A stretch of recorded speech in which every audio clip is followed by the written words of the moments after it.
Hi everyone. आज मैं दूसरा स्टॉक बताने जा रहा हूँ जो मल्टी ईयर ब्रेकआउट स्टॉक है और जिस स्टॉक का नाम है बजाज कंज्यूमर केयर। तो ये एक्चुअली ये स्टॉक थोड़ा सा मुझे चूज करना था थोड़ा वीक पहले, बट मैं मिस कर गया। फिर उसके बाद अभी नहीं भी करना था क्योंकि इतना बड़ा रेड कैंडल मंथली में क्लोजिंग है। तो अभी मैं सोच रहा हूँ कि यहाँ से ही ब्रेकआउट हुआ था, तो अभी इस मंथ का जो है अभी तक क्लोजिंग 524 के ऊपर है और इस मंथ का भी क्लोजिंग ऑलमोस्ट एज पे था। तो सोच रहा हूँ शायद यहाँ से ये स्टॉक अगर ऊपर गया तो फिर कुछ हो सकता है। तो देखते हैं इस स्टॉक का क्या था प्रीवियस हाई और ये स्टॉक मैंने क्यों चूज किया। मंथली फ्रेम में ये चार्ट है। तो पहला जो हाई बनाया था ऑल टाइम हाई 2015 बनाया था, ठीक। 2015 के बाद ये 2018 को ट्राई किया बट नहीं हुआ। तो ऑलमोस्ट देखा जाए तो 10-11 ईयर्स के बाद, 8 ईयर्स के बाद ये तीसरा अटेम्प्ट किया है और काफ़ी अच्छा वॉल्यूम के साथ अटेम्प्ट किया था। ये मंथ आप देखोगे ना, मई के मंथ में ना बहुत ही अच्छा क्लोज दिया। फिर अगला महीना बहुत ही अच्छा क्लोजिंग दिया। उसके बाद जून में, फिर जुलाई में थोड़ा सा ऊपर से सेलिंग आया है। तो अभी एक अपॉर्चुनिटी है। ये अपॉर्चुनिटी क्यों है, मैंने क्यों इस स्टॉक को चुना है, इसी रीजन से कि यहाँ से जो डिमांड आया था लास्ट टाइम, यहीं से ब्रेकआउट हुआ था। तो जब तक ये स्टॉक 524 520 के नीचे नहीं आता है तब तक ये वीक अभी नहीं होगा, ठीक है। तो अभी फिलहाल इस मंथ का जो रहेगा, एक बार क्लोजिंग देख लेना उसके बाद इसमें जाना। या फिर अगर मैं इसको वीकली में भी डालता हूँ ना एक बार, तो वीकली में आप अगर देख रहे हो ना, इसको बाइंग कब कर सकते हैं, जब 560 के ऊपर जाएगा तो थोड़ा सा फिर से ये बुलिश मूवमेंट में आ जाएगा। फिर ये टारगेट अचीव हो सकता है जो कि नियर बाई 700 है। लॉन्ग टर्म जो टारगेट आ रहा है वो अराउंड आ रहा है 1200 के आसपास। तो यहाँ से लेके 1100 से लेके 1200 तक स्टॉक जा सकता है बेसिकली, है ना। वॉल्यूम का बात करूँ, ये वीक का वॉल्यूम थोड़ा सा डरावना है, लेकिन अभी जो ये यहाँ पे सस्टेन कर रहा है 3 वीक से, तो मुझे ऐसा लग रहा है कि अगर ये जैसे ही क्रॉस करेगा 550 और 70, तो फिर ये एक मोमेंट फिर से दे सकता है। इस स्टॉक को स्टॉप लॉस कहाँ पे आप इस ये सब स्टॉक में लगा सकते हो। पहला तो जो लोग भी यहाँ पे ये कैंडल देख के बाई किया होगा, उनका स्टॉप लॉस ये होगा, ठीक है, अराउंड 500 के आसपास। उसके बाद जो अभी आप लोग जो यहाँ पे बाई करोगे, आप स्टॉप लॉस छोटा ही रखना, ज़्यादा बड़ा मत रखना, अराउंड 500 ही रखना, क्योंकि फिर से स्टॉक यहाँ पे अगर गलती से भी ये स्टॉक 525 या 520 के नीचे आना शुरू होता है तो थोड़ा सा वीक हो जाएगा। बट क्लोजिंग इंपॉर्टेंट है वीकली में, अगर इसके नीचे क्लोजिंग देता है तभी इस पे वीक होगा न। अगर कुछ ऐसा स्पाइक बना करके ऐसा क्लोज देता है तो समझ लो फिर से ये बुलिश हो जाएगा। अगर क्लोजिंग ऐसा होता है ना, ये इस टाइप का क्लोजिंग देता है रेड में, ठीक है, रेड में ऐसा क्लोजिंग देता है, देन फिर ये वीक हो जाएगा।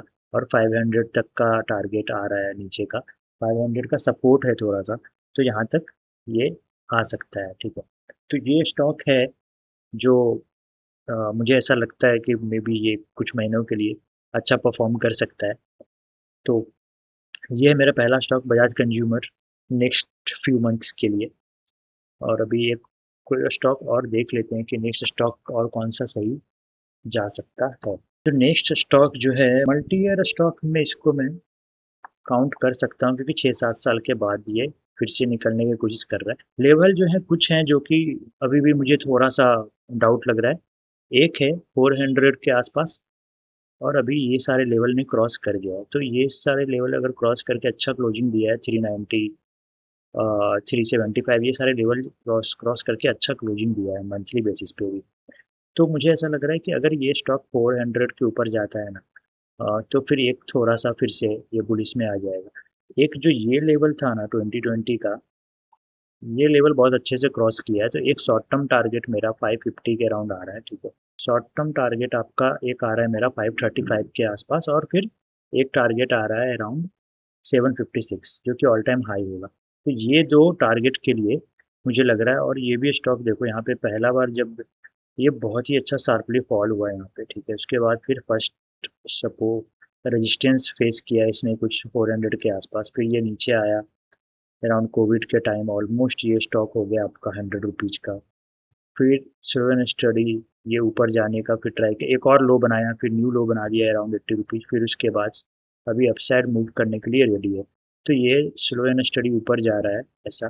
तो अभी मेरा ये है ना कि अगर ये यहाँ पे ये जो मूव किया है, कुछ ऐसा मूव करते हुए ये ऊपर जाए, ये जो रेजिस्टेंस है थोड़ा यहाँ पे आए, ठीक है, और पहला टारगेट ये है, फिर उसके बाद ये रेजिस्टेंस है थोड़ा, यहाँ पे भी आकर के थोड़ा सा रिबाउंड, थोड़ा सा फिर से रिट्रेसमेंट लेके फिर से ये यहाँ तक आ सकता है 750-800 का टारगेट। तो दूसरा स्टॉक मुझे आरबीएल बैंक लग रहा है, जो कि अच्छा लग रहा है चार्ट पे भी। तो ये स्टॉक को भी आप लोग वॉच लिस्ट में रख सकते हो, इसको ऑब्जर्व कर सकते हो। एक स्टॉक और है जिसका नाम है बैंक ऑफ महाराष्ट्र, ये मुझे सही लग रहा है। अगर ये 96 के ऊपर निकलता है तो फिर, या फिर 100 के ऊपर निकलता है तो अच्छा मोमेंट हो सकता है, और ये ऑल टाइम हाई निकलेगा फिर। ठीक है, ऑल टाइम हाई होगा, क्योंकि इसका पिछला हाई कुछ यहीं से 2008 का रहा है। ठीक है, 2008 में काफ़ी बड़ा स्पाइक था, फिर उसके बाद इसने 85 टच किया, फिर उसके बाद एक यहाँ पे टच किया 73-74, फिर ये क्रॉस किया है, तो अच्छा वॉल्यूम के साथ और अच्छा कैंडल के साथ इसने क्लोज किया है। और ये kind of head and shoulder view pattern बना रहे हैं, अगर आप देखोगे ना तो inverted head and shoulder pattern बना करके ये ब्रेकआउट कर रहा है। ठीक है, तो ये मुझे सही लग रहा है। एक बार इसका मैं आपको रेंज कैलकुलेट पहले यहीं का करता हूँ, बिकॉज यहीं से जो ब्रेकआउट हुआ है ना 74 रुपीज़ से, मैं ये एक रेंज कैलकुलेट करता हूँ। तो इसका टारगेट एक 140 से लेके 162 तक आ रहा है। ठीक है, तो इसका टारगेट 140 से लेके 162 तक का आ रहा है। तो अभी अगर ये भी यहाँ से फिर से सपोर्ट लेकर के कर सकता है बाउंस, तो क्योंकि बहुत ही अच्छा ये रिट्रेसमेंट हुआ है, यहाँ से एक और फॉल आया, फिर ये गया, फिर ये हो सकता है यहाँ सपोर्ट लेके फिर से ये निकल सकता है ऊपर। तो ये भी एक बहुत अच्छा स्टॉक है, जो कि नेक्स्ट 4-5 महीने के लिए आप इसको रडार पे रख सकते हो, है ना। इसको भी आप वॉच लिस्ट में डाल के रख सकते हो, क्योंकि ऑलमोस्ट ये भी 2008 के बाद, अगर अगर मैं 2008 को नहीं भी लूँ तो ये 2010, ऑलमोस्ट 16 ईयर्स के बाद ये स्टॉक निकलने का ट्राई कर रहा है, बैंक ऑफ महाराष्ट्र है। तो इसको भी आप लोग थोड़ा वॉच लिस्ट में रखना। स्टॉप लॉस मेरे ख्याल से नियर बाय स्टॉप लॉस एक 60 रुपीज़ का हो रहा है और एक 50 रुपीज़ का हो रहा है, जो कि सही स्टॉप लॉस रहेगा ये दोनों। फिर इसके बाद 40 आएगा, तो इसके बाद अगर ये इसके नीचे ही क्लोज देना शुरू करता है ना 70 के नीचे ही, तो ये स्टॉक फिर से नेगेटिव हो जाएगा। तो फिर इसका जो अप ट्रेंड है, ये जो मूव किया है ना, ये फिर फेलियर माना जाएगा। तो इसको भी रडार पे रखो। अगर ये फिर से 74 पे एक ऐसा बुलिश कैंडल यहाँ पे कुछ ऐसा बनाता है, देन फिर एक और आप जा सकते हो। बट अभी कुछ दिन रुक जाना, अगर ये 85 के ऊपर जाकर ऐसा बुलिश कैंडल बनाता है देन बाई होगा। और यहाँ पे 74 के पास अगर बुलिश कैंडल बनाता है तो फिर बाई होगा, और विथ गुड वॉल्यूम, इस टाइप का वॉल्यूम चाहिए फिर। तो थोड़ा देख लेना, इसको भी रडार पे रखो। एक और स्टॉक है, नेक्स्ट स्टॉक है रिको ऑटो। रिको ऑटो भी लास्ट टाइम आप देख रहे हो जो 2005 में हुआ था, तो ये 11 ईयर्स के बाद फिर यहाँ पे ब्रेकआउट हुआ था 2024 में। तो ऑलमोस्ट 8-10 ईयर्स के बाद इसने ब्रेकआउट किया, फिर उसके बाद इसने एक सपोर्ट लिया, काफ़ी अच्छा डाउनफॉल आया, ऑलमोस्ट 150 से ये स्टॉक हाफ से भी नीचे हो गया था।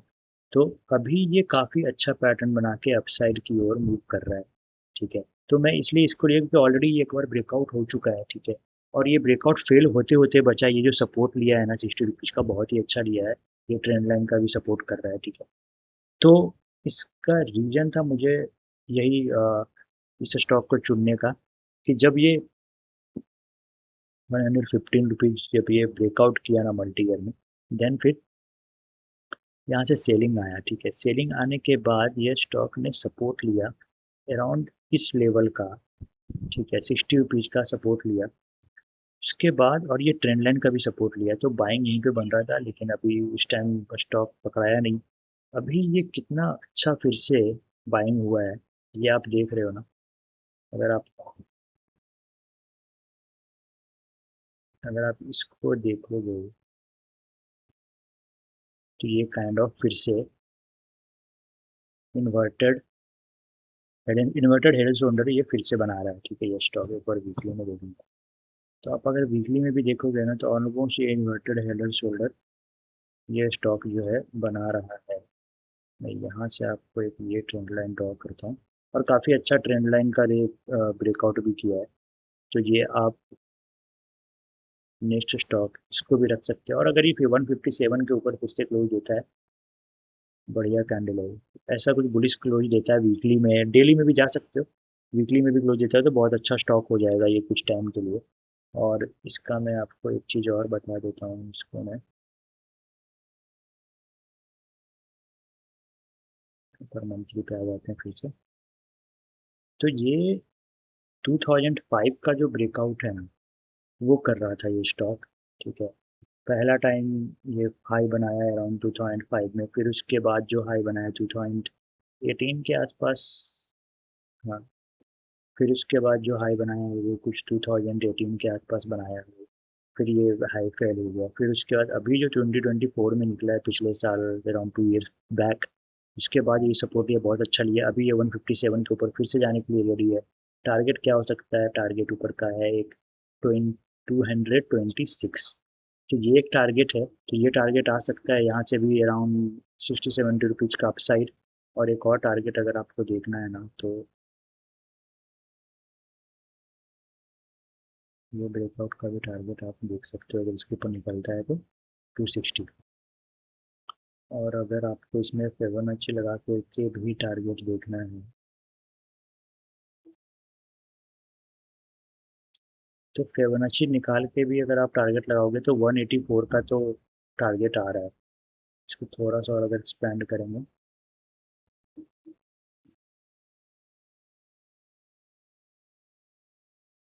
तो इसका टारगेट अराउंड 300 आ रहा है।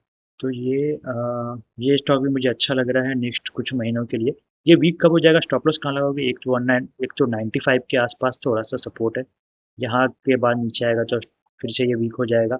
और सबसे मेजर मुझे लगता है कि इसका जो मेन, अगर ये ट्रेंड लाइन फॉलो कर रहा है तो फिर से ये ट्रेंड लाइन नहीं आना चाहिए। अगर ये ट्रेंड लाइन कभी भी आता है इन फ्यूचर, फिर से अगर ब्रेक कर देता है तो ये फिर स्टॉक बिल्कुल ही ये मोमेंटम खो देगा और फिर से ये हाई जाना मुश्किल हो जाएगा। तो इसको रखना रडार पे, बहुत ही अच्छा स्टॉक है, वॉच लिस्ट में डाल लो। और नेक्स्ट कुछ महीने के लिए भी ये जा सकता है, जिस हिसाब से मैंने आपको एक बताया। लास्ट 1 अप्रैल 2024 को इसने ट्राई किया था ब्रेकआउट करने का, वन ब्रेकआउट क्या करने का मतलब 157 क्रॉस करने का, जो कि नहीं हो पाया, फेल हो गया। अभी नेक्स्ट रजिस्ट्रेंस यहीं पे है। और इस मंथ में भी अभी तक फिलहाल यहीं से देख लो, यहीं से आपका डेली टाइम फ्रेम पे दिख रहा है एक नेगेटिव कैंडल बना चुका है, तो ये लेवल क्रॉस करना जरूरी है। कल भी ऊपर से रिजेक्शन आया, उसके पहले वाले दिन नेगेटिव रहा है, तो थोड़ा सा ये देख लेना, इसके ऊपर एक बुलिश कैंडल चाहिए या फिर यहाँ पे एक सपोर्ट लेके बुलिश कैंडल, देन फिर एक बार और आप बाई कर सकते हो। टारगेट ऑफ जिसको स्विंग ट्रेड करना है वो स्विंग ट्रेड भी इसमें कर सकते हो, नो डाउट बढ़िया स्टॉक है ये स्विंग ट्रेड के लिए भी। तो ये 3-4 कुछ स्टॉक हैं, मतलब इसमें ज़्यादा मैं बड़ा वीडियो नहीं बनाऊंगा, ये 3-4 स्टॉक है जो कि आप एक बार वॉच लिस्ट में डाल लो और देख लो। शायद मैं एक और वीडियो बना दूँ कुछ शॉर्ट टर्म के लिए, लाइक 1 वीक 2 वीक के लिए जो स्टॉक मूवमेंट करेगा। अभी देखता हूँ मैं उस वीडियो को कब बनाना है। तो आज के लिए फ़िलहाल इतना ही इस वीडियो में। अभी मिलेंगे नेक्स्ट वीडियो में, कुछ वैसा ब्रेकआउट मिलता है स्टॉक जो कि 10 ईयर्स 15 ईयर्स, देन फिर मैं बनाऊंगा आपका एक वीडियो और। तो ठीक है फिर, ओके, बाय।